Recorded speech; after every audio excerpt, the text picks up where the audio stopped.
अपनात्माओं, आप तो बालक हो, ये दास इस मार्ग का मास्टर बना दिया परमपिता परमात्मा कबीर साहब ने और मेरे गुरुदेव जी ने।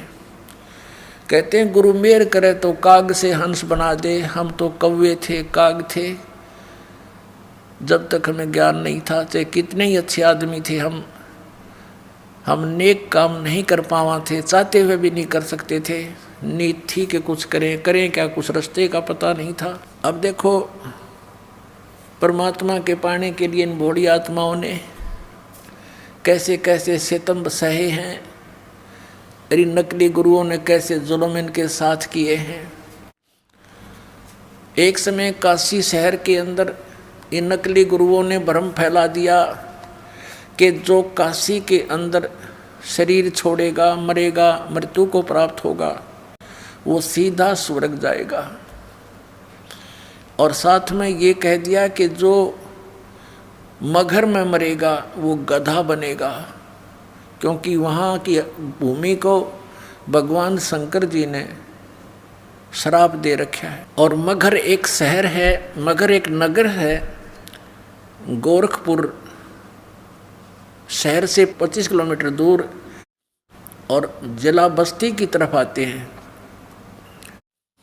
अब तो जिला बस्ती से अलग एक डिस्ट्रिक्ट बना दिया, संत कबीर नगर,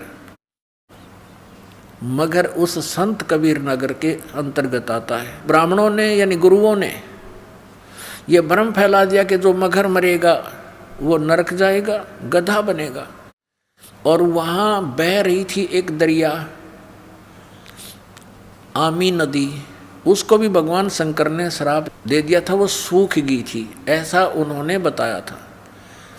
परमात्मा कहा करते थे कबीर जी कि भाई अच्छे सत साधना करने वाला भक्त, जो हम मंत्र विधि बताते हैं, अच्छे कर्म करने वाला, अच्छी सत साधना करने वाला कहीं प्राण त्याग दो, वो जाएगा अपने यथा स्थान पर।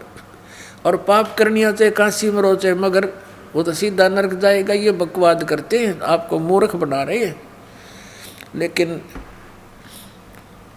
परमात्मा कहा करते थे, ये पर भी लेन जाते है दुनिया, हमारा ज्ञान किने ना सुनिया। ये धक्के खान जहाँ पर भी लेन उड़ा जोड़ मनाने, तालाब बनाने के लिए जम गधे भी ना नाम है। जींद शहर के पास एक पिंडारा गांव है, वहाँ एक तालाब है जोड़, और उसमें कहते हैं सोमवार वाली अमावस्या को नहा ले तो सबके पाप कट जाए। उसमें गधे भी ना पानी पीवे, ऐसा गंदा तालाब है, और वहाँ नहा के मोक्ष बता रखा है कि वहाँ नहाने से मुक्ति हो जाएगी, दूना पाप लगे। तो यहाँ क्या बताते हैं, हमरा ज्ञान किन्हें ना सुनिया, और पर भी लेन जाते है दुनिया। वहाँ जाते हैं भटकने के लिए, कर्म बिगाड़ने के लिए, हमारा ज्ञान किसी ने नहीं सुना। तो क्या बताते हैं कि जैसे परमात्मा के चाहने वाले व्यक्ति उन काशी के ब्राह्मण गुरुओं से जुड़े हुए थे, आगे उनके एजेंट गुरु होते हैं गाँव में, उन्होंने फैला दिए भ्रमणा के गुरुओं का आदेश है कि जो काशी में शरीर छोड़ेगा वो सीधा स्वर्ग जाएगा। तो कुछ बुजुर्ग व्यक्ति वो कहने लगे अपने पुत्रों से कि बेटा हमारा तो अंत आ लिया, ना जाने हम 1 वर्ष के हैं, 2 वर्ष के हैं, हमारे लिए काशी में रहने की व्यवस्था कर दो, हम मृत्यु को प्राप्त के बाद स्वर्ग चले जाएंगे पुत्र। अब प्रत्येक संतान की ये इच्छा होती है कि जिस माता पिता ने हमारे लिए आजीवन इतना कष्ट झेला, हमारे को पाला पोसा, क्या हम इतना नहीं कर सकते? कोई बड़ी बात नहीं। तो उन्होंने काशी शहर के अंदर कमरे लेकर के किराए पर अपने माता पिता को रखने का उद्देश्य लेकर काशी पहुँचे। तो पहले तो उन गुरुओं के एजेंटों के साथ जाकर उन गुरुओं से मिले कि हमें कोई कमरा दिलवा दो। तो उन गुरुओं ने सोचा कि हम क्यों ना अपने पास ही रख लें इन बुजुर्गों को, और उन्होंने कहा भी तुम ऐसा करो हमारे पास छोड़ दो, 2 रोटी हम खाएंगे, ये भी खाते रहेंगे। तो उन बच्चों ने सोचा भी बहुत अच्छी बात है, फिर ऐसे कोई छोड़ने वाला नहीं। माता पिता ने कहा बेटा हम इन गुरुओं का अन्न नहीं खाएंगे, कुछ पैसे आपने देने होंगे। कहाँ पिताजी नहीं, क्यों माताजी जरूर देंगे। तो उन गुरुओं ने वो पैसे बता दिए कि इतने रुपये महीने के खर्चा इनका होता है।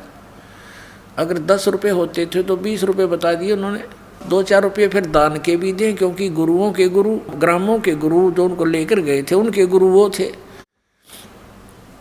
तो क्या हुआ, कुछ दिनों के बाद एक एक गुरु के घर पे 10-10 बुढ़ा बुढ़िया बैठ गए। अब बुजुर्ग है, उनको तो कभी खांसी आ गई, कभी थूकना पड़ गया, कि तो आँख बनवानी, दर्द हो गया, पीड़ा होगी, उठा जानी, सेवक चाहिए।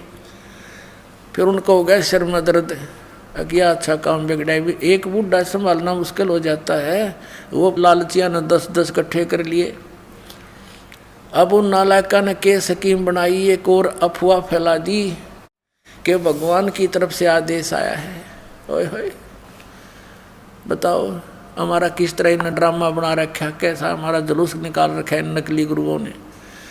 ये आदेश आया है भगवान का कि भगवान की तरफ से क्रोध आया करेगा। क्रोध क्या होता है? आरा।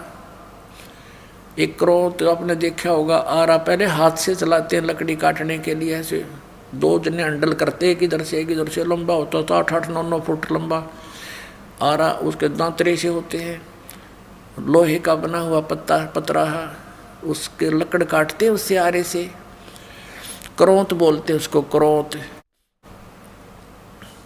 कहा कि भगवान की तरफ से क्रोध आएगा। उन्होंने एक गंगा दरिया के किनारे एक ऐसा स्ट्रक्चर तैयार कर दिया, उसके दूर यानी 20-20 फुट दूरी पर अंडरग्राउंड ले जाकर रस्से बांध दिए और उनके पुलिस ही बनाकर फिट कर दिया सारा सिस्टम।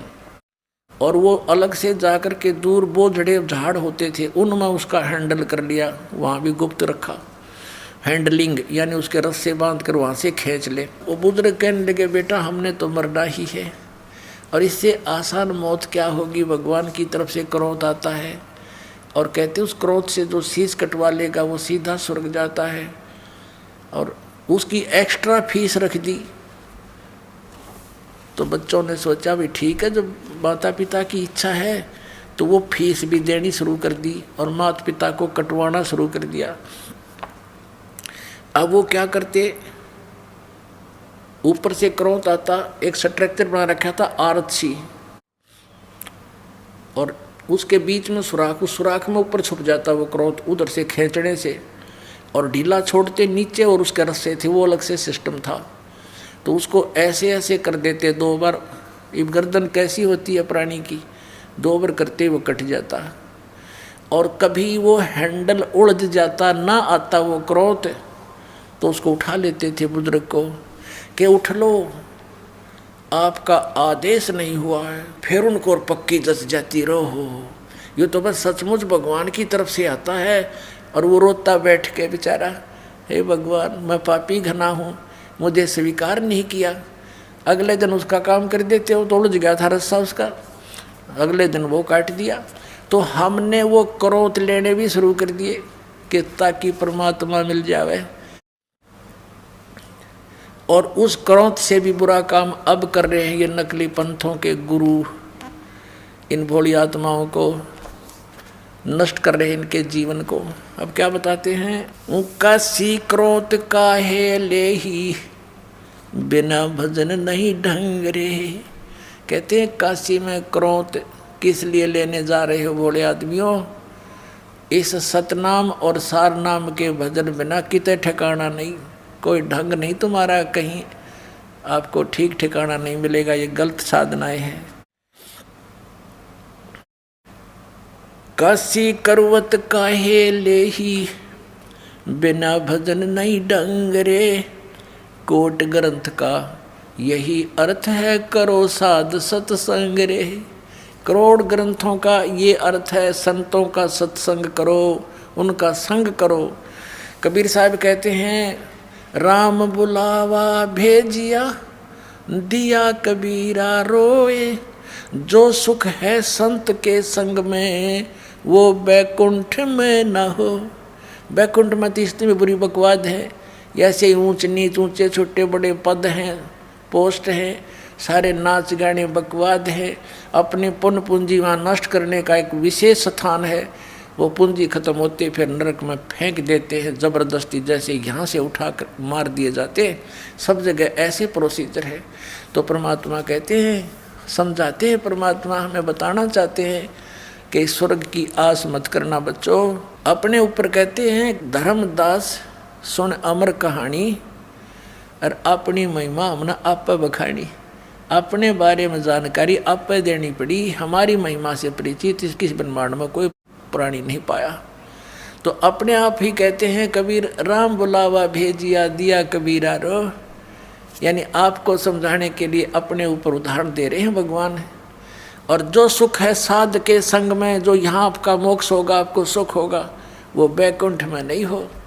मतलब सुख नाम की चीज नहीं, नकली सुख है वो तो।